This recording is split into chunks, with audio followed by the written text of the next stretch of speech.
Live, okay? Now, magandang hapon. Ako po si Trixie Cruz-Angeles and I'm with Luminous by Trixie Cruz-Angeles and Ahmed Paglinawan. Magandang hapon. Tinatamad kasi ako mag-post kaya magla-live tayo ngayon. I wanted to make commentary tungkol dito sa nangyayari allegedly kay Liza Soberano and all that. Marami kasing issues to na hindi natatalakay sa totoo lang. Among others is, of course, the main issue na napag-uusapan dito ay yung links ng Gabriela with the more violent underground movement na gumagamit talaga ng armas at lumalaban sa ating gobyerno. Pero at the same time, they tackle other important issues. To be fair, diba, Gabriela does take up women's issues, does take up the matter of gender equality and all that. Our problem, as those of us who support the government, ang laki ng problema natin because we agree with their advocacies.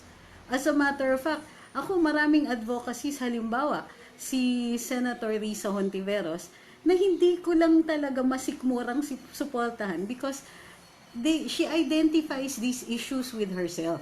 So, gayon din, marami tayong mga kaibigan sa Gabriela and I agree with their advocacy para dun sa karapatan ng kababaihan. So, wala tayong issue with that one. Pero, yun nga, their failure sometimes to address the connection with yung nililink sila dun sa violent underground movements. In the case of Gabriela, yung makibaka is something that hovers over their heads. Paano naman tayo na gusto naman natin makibaka? Gusto naintindihan ko yung si Liza Soberano na apolitical naman ako women's issues lang gusto ko Tapos appear ka doon. But nowadays, with the Anti-Terrorism Act, at in kaliwa na rin ang nagsasabi itong mga na rin ang nagsasabi, itong mga communists o mga komunista o mga leftists, mga aktivista, sila na rin yung nagsasabi na nire-red tag sila, nililink sila with organizations that could be designated as terrorist organizations. Para sa kanila, that is not fair. But for the rest of us also, we don't want to be associated with these groups. While we agree with their advocacies, while we agree na kailangan talagang isulong ang causes ng equality, gender equality, yung i-address natin yung issues ng yung LGBTQ, yung mga nagte-take up ng issues na ito are people we cannot agree with on other things. 'Di ba? So may problema, sila yung may problema. Kasi dito sa Pilipinas, everything is personal. Politics is personal. So paano tayo, 'di ba? Gustuhin man natin na suportahan yung ibang mga advokasya, paano natin gagawin? 'Di ba?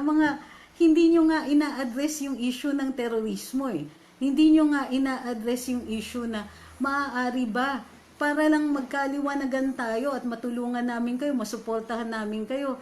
Ang kailangan lang naman namin marinig ay kinukondena ninyo yung mga aksyon ng mga kahit kaibigan pa natin sila pero gusto nilang gumamit ng armas. Gusto nilang gumamit ng dahas. Gusto nilang gumamit ng paraan na hindi legal para dito sa kanilang advokasya, nagkakahalo-halo na.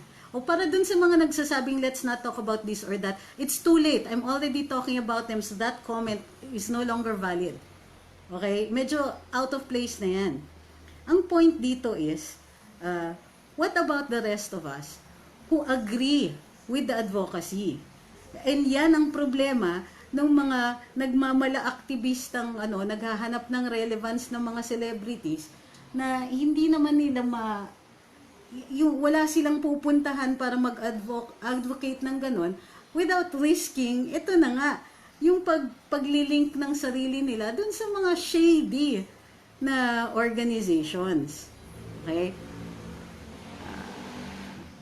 Okay, but first, siguro, dahil sa mga tanong ninyo, siguro kailangan mag-explain muna tayo. Uulitin po natin yung parati nating inuulit. Yung mga nagsasabi, kasi may mga tanong dito na nakikita tayo, ang sinasabi, bakit yung mga party list, pinapayagan pa rin silang tumakbo kahit may link sila doon sa movement, sa ah,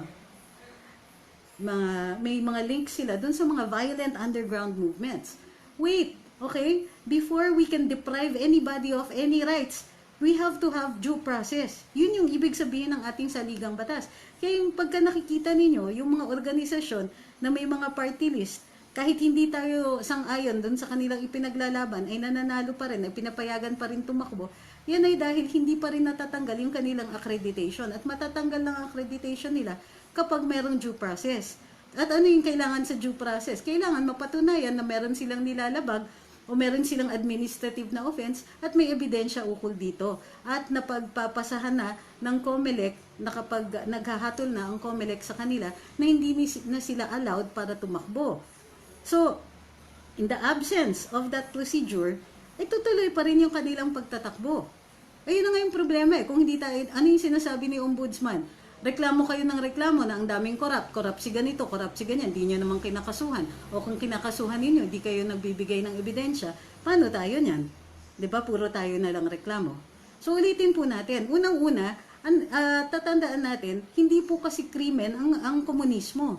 Hindi po kasi krimen ang maging aktivista.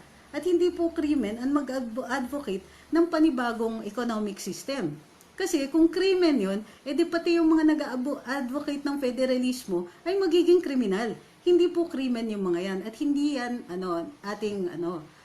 hindi yan ang pakay natin. Hindi dapat pakay natin yan. Kasi that's silencing people just for thinking differently. Hindi natin, walang lugar sa ating demokrasya para sa ganon. Pero, libre naman tayong tutulan yon.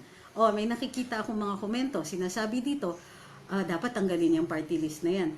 Alam niyo ba yung mga hinihikayat ninyo o hinihingi ninyo? Unang-una, hihingi ka nga ng tanggalin ng party list. Ano bang kailangan gawin para matanggal ang mga party list? Kailangan baguhin yung ating saligang batas kasi nasa saligang batas yan. Merong batas tungkol dun sa mga party list. So, yun ba ang sagot dito? Tanggalin natin just because we can't make it work? Just because may mga party list dyan na ayaw natin? Hindi po ganun. Kasi may dahilan kung bakit may mga party list. Ang purpose ng mga party list na yan ay para magkaroon ng mas malawak na representasyon kahit yung mga minorities sa atin. People like indigenous, yung mga katulad ng indigenous peoples, handicapped, youth, mga veterano, mga ganyan, na merong very specific concerns na hindi natatalakay ng ating Kongreso.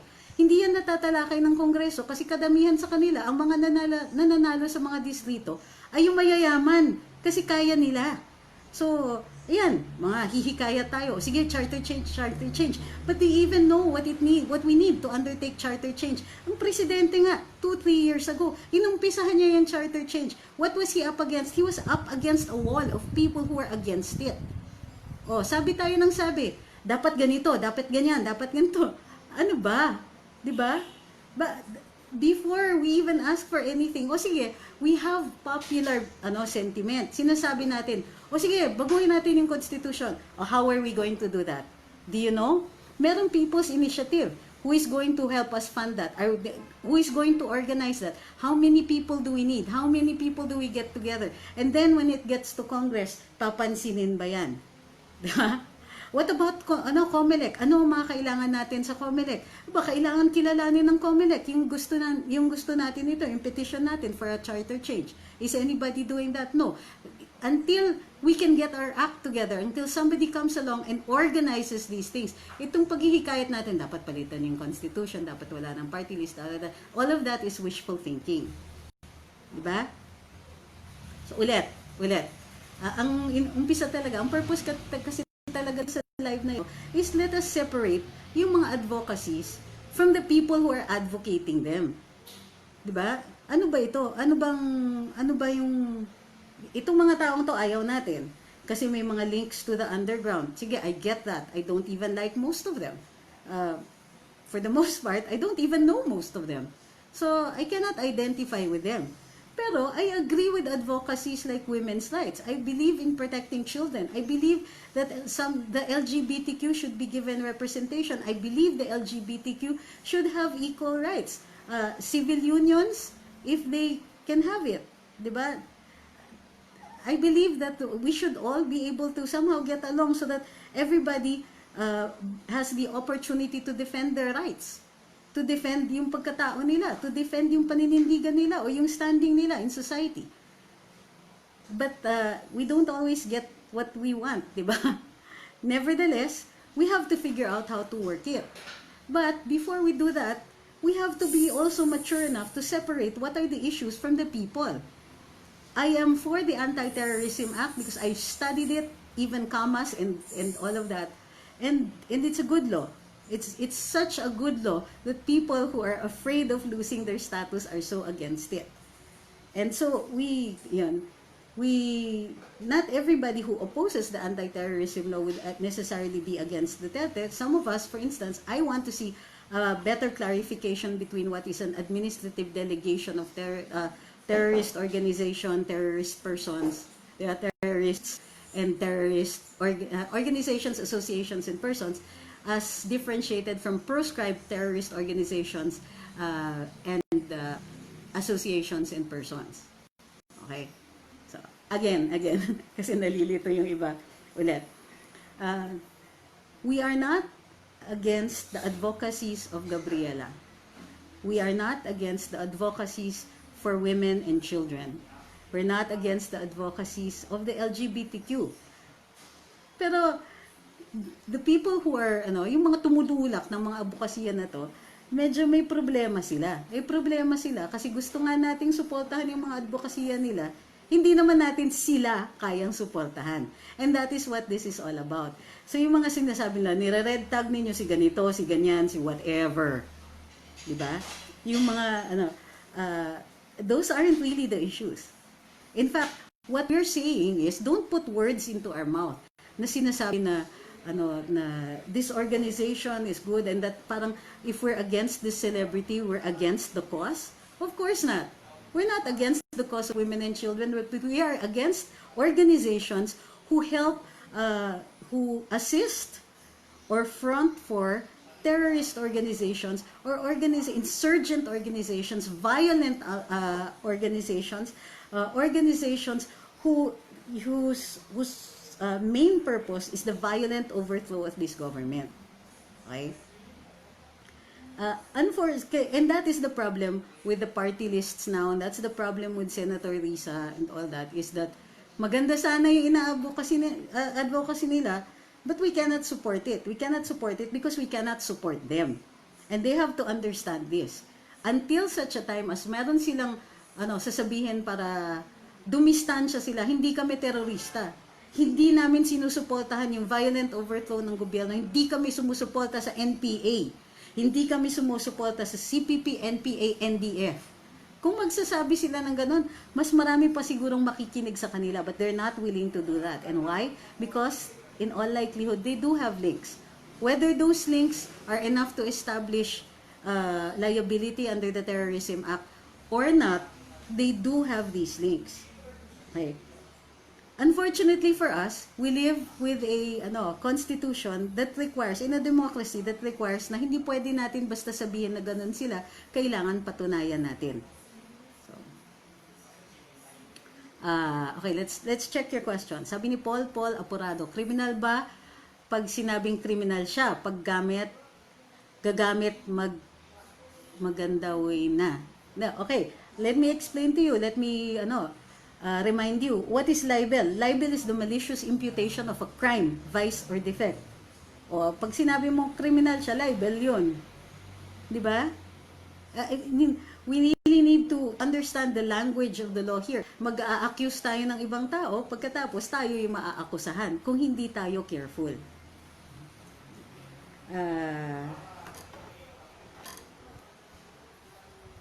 Sabi ni, hindi ko mabasa yung name, balat lang ang advokasya nila, kumbaga sa lobong Maninila, nag-aanyong tupa, pero lobong Maninila. Okay, that's wolf in sheep's clothing. Possibly, yes, and I agree with that. And that's the problem. They set back the advocacy. Paano na ang women's rights? Paano na yung paghihikayat natin ng gender equality? Kung itong mga tao to, papabayaan natin na sila yung magte-take up niyan. Tapos kukuha pa sila ng mga celebrity endorsers, di ba? Yay. Buti sana kung ang gagaling. Sabi ni Eric Cruz, yung pagtulong nila sa sambayan ng Pilipino, ng mga makakaliwa ay 25% lang yon o front lang nila yon para makahatak ng kakampi o botante. At yung 25% ay pondo nila sa mga expenses para magpatuloy yung mga bulok na pakikibaka. At yung 50% ay hati-hati na ng mga leader na nagpapatakbo ng organisasyon na siguradong maggulangan din. Dahil puro tuso yung mga demonyo na yan. Kasi terrorism is business at walang totoo dyan. Okay. Naiintindihan ko yung sentimiento ninyo. Yung hinanakit ko dito. I want to advocate for women's rights but there's no way I'm going to join any organization with Senator Hontiveros in it because I disagree with a lot of things that she does and a lot of things that she advocates. And in fact, yung manner ng pag-advokasya niya. Marami tayong mga kaibigan o kakilala sa Gabriela and gustuhin ko man na isulong yung ina-advocate nila, hindi ko rin naman sila matutulungan. Kasi, that's the problem with their failure to denounce. Yung kahit man lang, di ba, yung pagdi-denounce ng mga aksyon ng NPA, hindi nila magagawa. Yun, wala tayong sinasabi na i-denounce yung organisasyon. Hinihingi natin, i-denounce yung activity. I-denounce yung patayan, yung sunugan, yung ginagawa nila sa IPs. Paano yan, di ba? If you can do that, there's no issue. Pero the one thing that has remained unanswered is who is going to take up these advocacies. Gayong napaka-discredited na sila. Para sa akin, we don't have to be organized to take up the cause of women's rights. As long as we keep pointing out where the flaws of the law are, then we can continue to advocate for it. Tingnan mo nga ang Pangulo, tatahi-tahimik lang yan. Kung maka-joke na wala sa lugar, joke lang ng joke. However, ano yung mga nagawa na niya? Ang gender advocacy niya. Doon pa lang nung mayor siya ng Davao, meron siyang mga ordinansa na against yung sexual harassment ng LGBTQ. 'Di ba? Walk the talk. Put your money where your mouth is. Hindi yung dakdak ng dakdak yung mga organisasyon, pero hindi naman pala nila kaya yung hindi naman pala nila kaya maging bahagi or to fully participate in legitimate discourse. Marami kasi kaya tayo nagla-live tungkol dito at kahit paulit-ulit tayo, hindi ako magsasawa to reiterate yung kung saan dapat tumutungo yung ating mga diskusyon. Halimbawa, itong si John Caridel na sito, sabi niya, what can you say about dun sa pag-resurface na video ni Joma Season na nagne-name ng legal fronts ng CPP, NPA, NDF? He named various groups as legal fronts of his party. Does this still hold true to this day kahit Marcos era pa yung video? So maraming mga as persuasive, something that persuades us dun sa ating diskurso. Dito sa tayo, kapag nagdidebatihan natin ng mga issue, mahalaga yung video na yan. Kasi pinapakita naman talaga, if not yung current status ng mga organisasyon na ito, ay yung pinanggalingan nila. So mahalaga yan. At, pero bilang ebidensya, unang-una, hearsay yan. Unless magtestigo mismo si Joma dun sa mga pinagsasabi niya, this will remain hearsay. Okay? Pangalawa, it may be na ganun sila noon, pero hindi na sila ngayon. Kumbaga, as evidence, it's evidence of anything that Joma may have said at the time, pero kailangan malagpasan ng kailangan ilagay siya sa witness stand to attest to that. So yun ang magiging issues niya as evidence in a legal proceeding. Pero kung as evidence for discourse, for social discourse,